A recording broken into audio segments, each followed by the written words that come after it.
On April 2026, the United States government banned Nvidia's H20 chip from China. Not the Blackwell, not the most advanced hardware. The H20, a chip that Nvidia had already deliberately crippled to comply with export restrictions. A chip specifically designed for China, banned anyway. Nvidia's CFO Colette Kress confirmed the forward financial hit on the company's earnings call. The write-off, $5.5 billion. The market reaction was instant. Nvidia stock dropped. Jensen Huang flew to Beijing with President Trump in May 2026. He came back without a deal. What happened in the 18 months between the first export controls on Nvidia's A100 chip and the April 2026 H20 ban is the story Washington did not fully price in. China did not slow down. It built something. And the company that built it, Huawei, did it in a time frame that the semiconductor industry considered structurally impossible without access to EUV lithography or TSMC's advanced nodes. Subscribe to ForgeFront if you track what the chip war is actually producing, not the policy announcements, but the hardware that results from them. Before we get to what China built, you need to understand what America thought the ban would accomplish. Because the strategy made sense on paper and the result was the opposite of what was planned. The export control theory was straightforward. Advanced A1 chips require advanced manufacturing. Advanced manufacturing requires EUV lithography from ASML. China cannot access EUV. Therefore, restrict the chips, restrict the software, restrict the equipment, and China's AY development falls behind fast enough to matter. The H100 ban in October 2022 was the first major escalation. Nvidia responded by producing the H800 and A800 deliberately degraded versions, sitting just below the export control thresholds. China's tech companies bought them, hundreds of thousands of units. They had no alternative.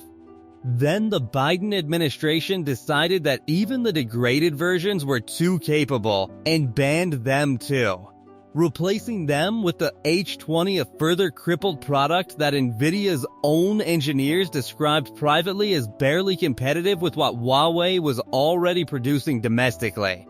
Chinese companies bought the H20 anyway, because the Huawei alternative, the Ascend 910B, was slower, harder to program, and available in limited quantities. The April 2026 H20 ban ended that calculation. Washington removed the last Nvidia product China's companies were permitted to buy. And in doing so, it handed Huawei a captive market of $50 billion per year, growing 50% annually, with zero legal competition from the company that had previously supplied the vast majority of it. Here is the number that changed everything. Not the ban, the production number.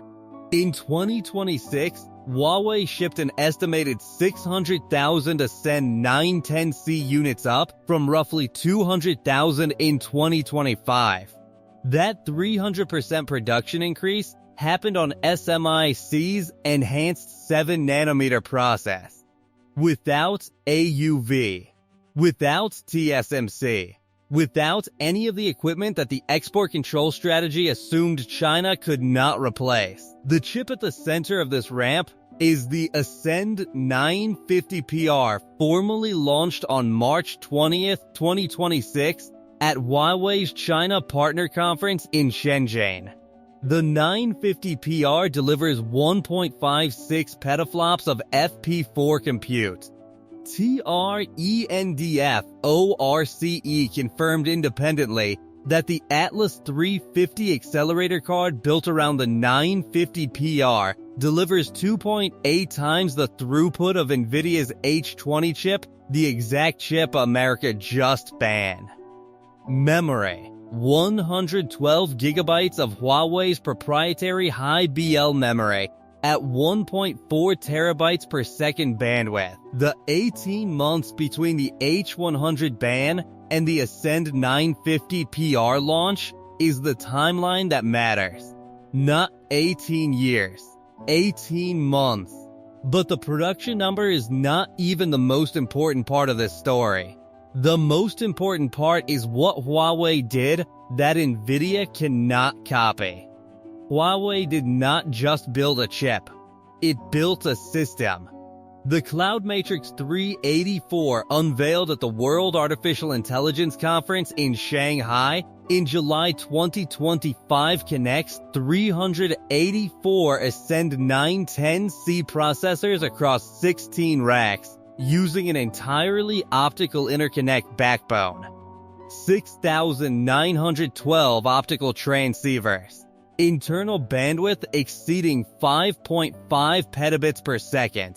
Total high bandwidth memory across the system, 49.2 terabytes, more than 3 times what Nvidia's comparable GB200 NVL72 platform carries. Huawei's rotating chairman Eric Xu said it directly at Huawei Connect in September 2025. CloudMatrix 384 delivers double the computing power of Nvidia's GB200 NVL72. He also announced the Atlas 950 SuperPod 8192 Ascend chips per node, launching Q4 2026, claiming 6.7 times more compute than Nvidia's forthcoming Vera Rubin platform. The individual chip is slower than Nvidia's Blackwell. Nobody disputes that. The Council on Foreign Relations published an assessment in December 2025 stating the Ascend 950 delivers approximately 6% of Nvidia's VR200 performance on a chip-to-chip basis. 6%. But Huawei was not competing chip-to-chip. It was competing system-to-system. And when you connect hundreds of chips with optical bandwidth that scales all-to-all, when every processor in the cluster can communicate with every other at equal speed, regardless of physical position, the arithmetic changes. Not in every workload, but in the distributed training workloads that matter most for building the largest AI models. DeepSeek changed the software equation at exactly the right moment.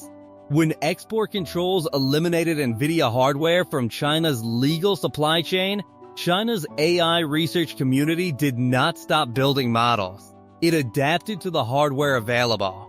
DeepSeek V4, the model that shocked the industry with its performance per compute dollar efficiency, was developed with direct access to Huawei's Ascend architecture. DeepSeek gave Huawei early optimization access to V4's training requirements. Huawei gave DeepSeek dedicated engineering support for its Ascend software stack. The result was a co-optimization loop. DeepSeek's training efficiency innovations mixture of experts architecture, aggressive quantization, multi-head latent attention were designed partly around the specific constraints of Ascend hardware. Ascend software stack CANN, the compute architecture for neural networks, was optimized around DeepSeek's training patterns.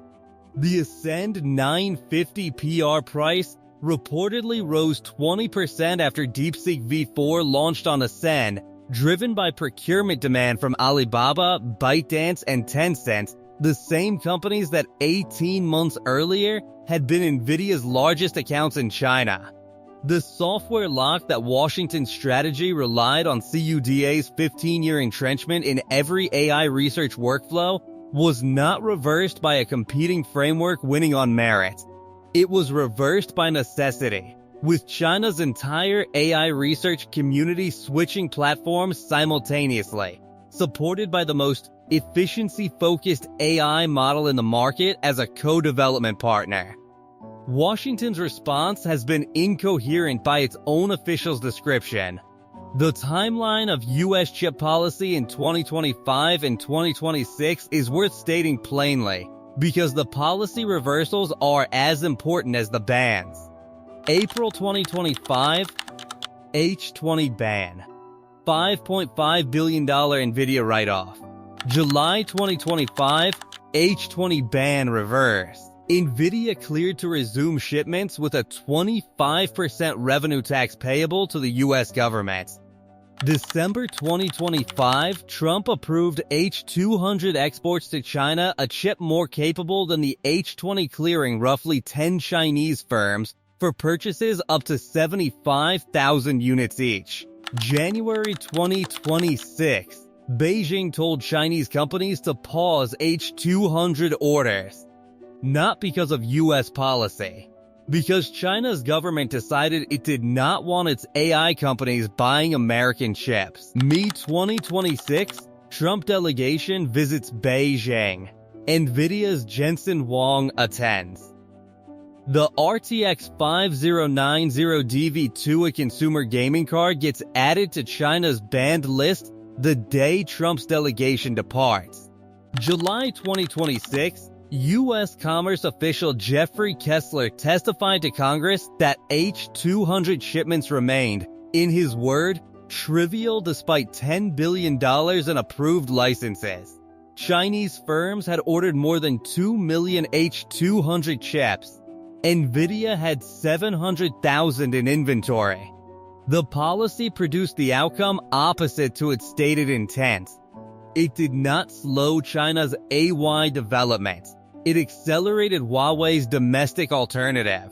And it removed Nvidia from a $50 billion market that is now 100% captured by Huawei, not because Huawei's chip is better, but because the policy made Nvidia illegal and Huawei mandatory simultaneously. Now the honest assessment, because the picture is more complicated than China won. Huawei's Ascend 950 PR is 2.8 times faster than Nvidia's H20 on specific throughput benchmarks. Nvidia's Blackwell GB200 is approximately 16 to 20 times faster than the H20 on the same benchmarks. That means the gap between Huawei's best shipping product and Nvidia's best shipping product is not narrowing.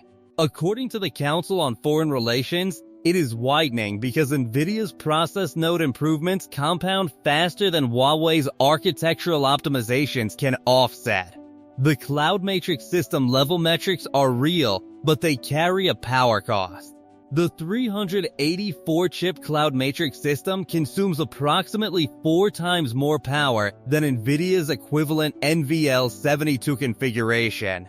In data centers constrained by power, which is most data centers that power draw, translates directly to operating cost that the headline compute numbers do not capture. And Huawei's 600,000 unit production in 2026, while a 300% increase from 2025, is still a fraction of Nvidia's global shipments. CXMT's HBM program, targeting Huawei's Ascend memory supply chain with domestic production, is still in the HBM3E validation stage 2 generations behind the HBM4E that Samsung is shipping to Nvidia for Blackwell today. Step back from the policy timeline and the production numbers, because the chip war story is ultimately about what happens to a technology when you try to contain it by cutting off supply. The export control strategy made a correct observation that China's AI development depends on advanced chips and drew a flawed conclusion that restricting the chips would restrict the development.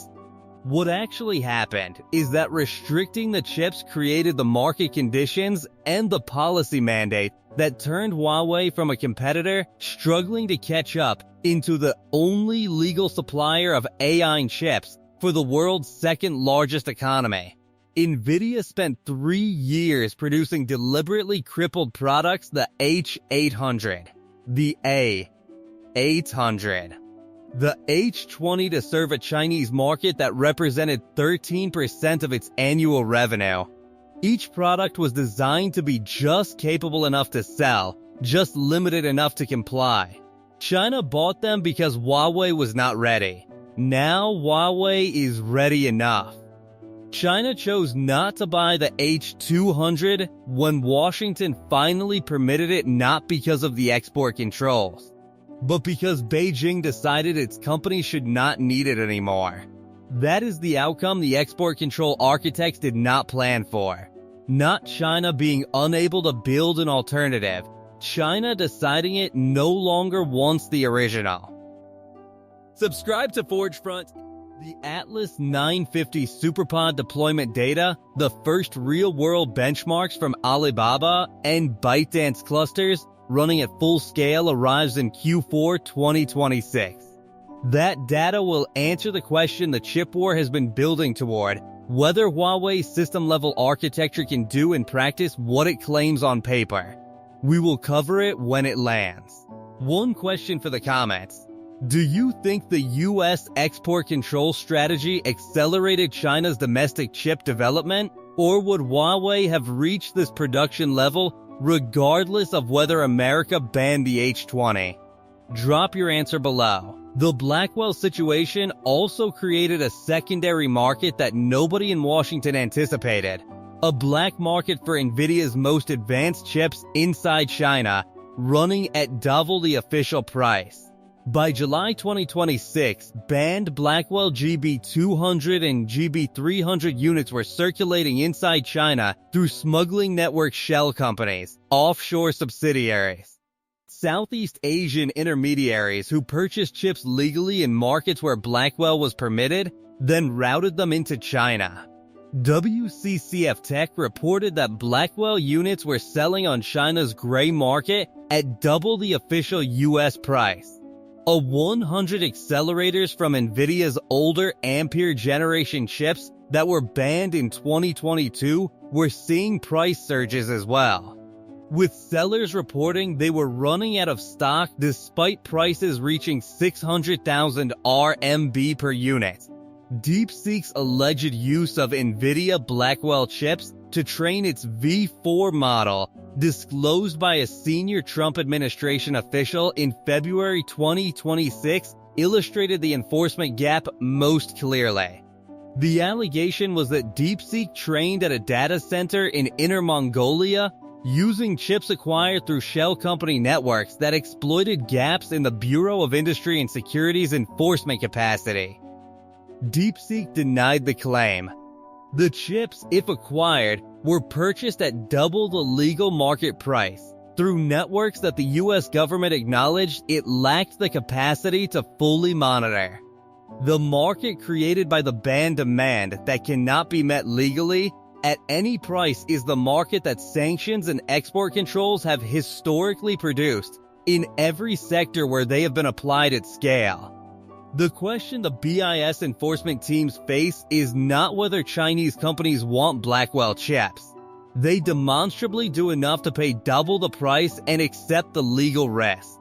The question is whether the enforcement capacity exists to stop a supply chain that routes through dozens of jurisdictions before the final delivery. Nvidia's answer to the ban problem is the B30. Nvidia submitted an unreleased B30 variant of its Blackwell architecture to US officials for China export clearance in 2026. The B30 is designed to deliver up to 80% of full Blackwell peak performance below the threshold that US trade restrictions require while using standard GDDR7 memory instead of high bandwidth memory, eliminating the COWOS advanced packaging that would otherwise trigger export controls. If approved, it would give China a legal Blackwell generation product at somewhere between $6,500 and $8,000 per unit, significantly below the H20's $12,000 price. Beijing's response to the B30 proposal has been cautious. The same government that told Alibaba and ByteDance to pause H200 orders in January 2026 has not signaled enthusiasm for a new Nvidia product, even one that is cheaper and more capable than the H20. The B30 application is being reviewed. Chinese tech companies are watching. Huawei is building.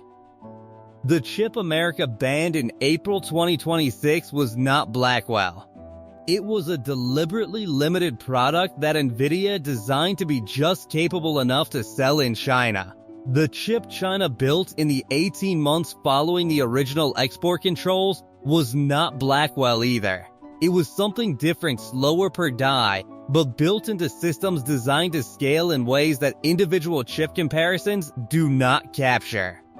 Whether that architectural approach is enough to sustain China's AI development at the pace the industry requires, or whether the performance gap with Blackwell compounds into an insurmountable disadvantage as models grow larger and more computationally demanding, is the question not. Next, 2 years will answer. Nvidia described China as a $50 billion market growing 50% annually. That market now belongs entirely to Huawei by law. The hardware Huawei is filling it with 600,000 Ascend chips in 2026, Atlas 950 SuperPod in Q4 2026, 1.6 million unit target by year-end, was built in response to a ban. Whether it was built fast enough, at sufficient capability to sustain the AI development of the world's second largest economy, is the verdict the deployment data will deliver.